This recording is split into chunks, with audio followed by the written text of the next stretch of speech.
Hey guys, and welcome to our homeschool hangout. This week we are working through week 2 in Blossom and Roots Early Years 1 curriculum. We're going to be here every week, hopefully getting better at this whole making videos thing, and you are kind of like my accountability buddies. Make sure that you like, subscribe, do all that stuff. Check out my Instagram too for daily updates, random mom stuff, some printables, and freebies along the way.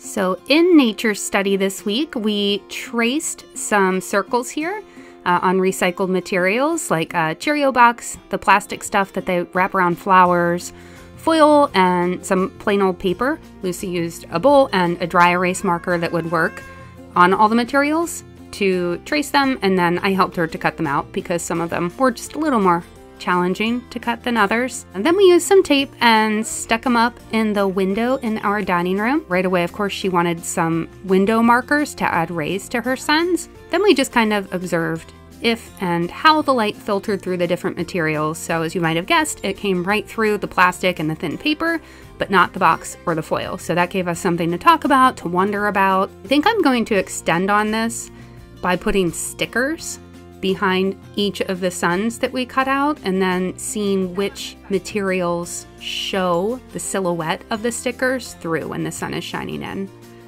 The dining room gets a ton of awesome light in the morning, so we really just rolled right into our math and science for the week here too.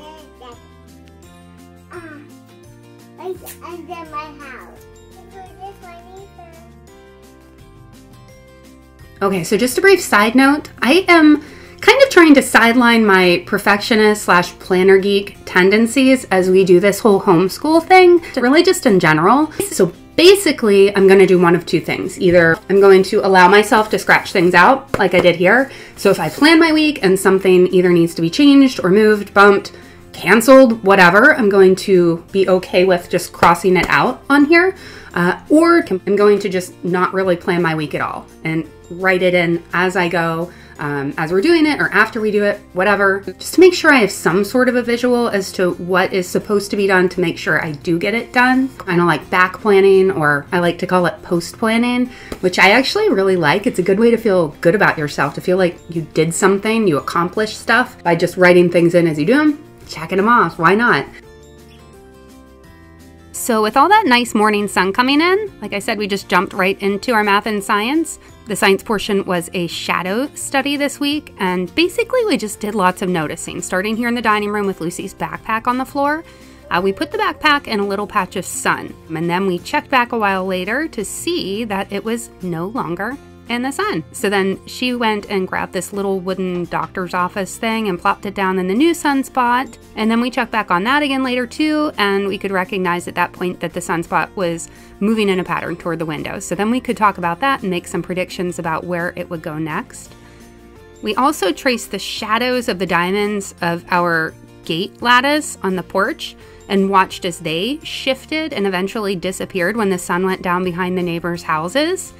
This was a fun activity. My husband and I just sort of kicked back and got to have a porch beverage while this went down. Homeschooling at its finest, folks. The shadow studies really might be one of the easiest things ever to just work into our day. So whether we're playing outside or inside, feeling the warmth of the sunspots on the floor, tracking the light as it moves from the backyard in the morning to the front yard at night, it's just always there. So there's really no effort involved, really. It's just all about noticing. Another example of just noticing and recognizing teachable moments through the day was the constantly counting lesson. We just continued to count things like we usually do, like counting gnocchi as we divided it into bowls, counting sidewalk steps, because yes, some of our roads are so steep that the sidewalk actually becomes steps at certain points. And we also listened to mass quantities of my man Victor Johnson.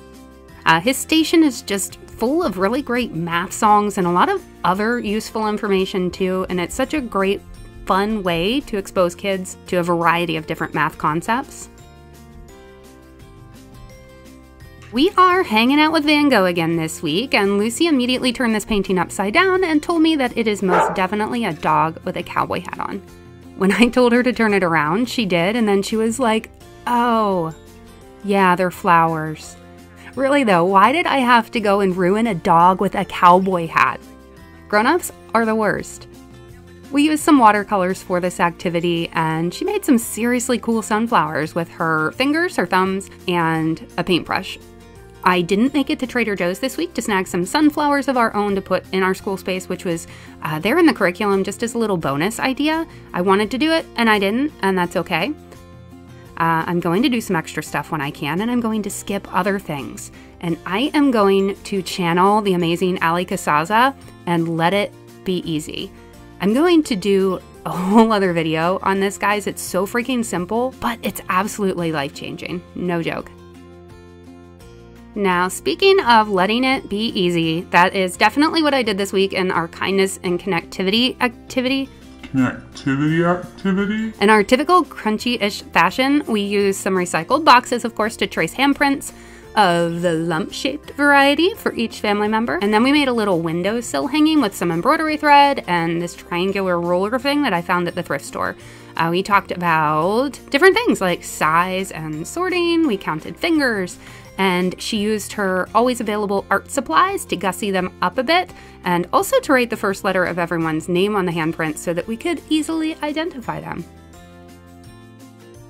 This week we listened to Mozart some more and practiced moving and dancing fast and slow with scarves. This, of course, made Lucy think about a Laurie Berkner song that has fast and slow, so then we had to switch gears and play that song instead, which led to the Kaboomers and so on.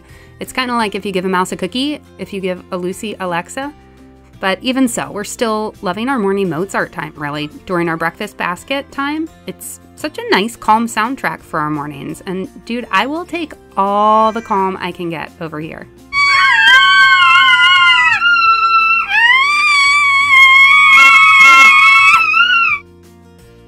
Our book choice this week was a Thai lullaby called Hush. We hit the library for this one, and Lucy was just totally mesmerized. The story had kind of a catchy flow to it, and she was all about the baby in the hammock and the animals, and it got her excited to make this little bed for her baby. We used a Target box and some play silks, and then she straight up hushed the heck out of us for the rest of the night because her baby was sleeping. To extend on this a bit more, I think we might actually make a little hammock with one of her play silks or a blanket tied under this little side table in the dining room. She loves hammocks while we're camping, so I think that'll be a hit, like making that connection. And I think it'll also be a really good way to build on this cultural learning and curiosity. This week's kitchen classroom challenge, if you will, was to consider non-food activities. Blossom and Root suggested making Play-Doh, I think, but we've kind of been there, done that, you know? So instead, we saved some seeds when we made our pizza last week and when we ate tomatoes through the week. And we started the seeds in an egg carton. So I guess technically this isn't totally a non-food activity since it very much involves food. Like, it starts and ends with food, but there's lots of dirt and stuff in the middle. So that's cool, right? Lucy worked with my husband Derek to scoop some dirt into the little sections, and then they added some seeds, covered them up with more dirt, and squirted some water from Hazel's white juice squirter thing, minus the white juice, of course. And now we have them sitting by the window in the kitchen. And we get to water them and check on them here and there. So this is kind of a cool activity because it's an extended activity, especially if it's actually a successful activity and we get to move them outside. The odds of actually getting edible food out of this experience, I feel, are kind of slim. Process over product, right?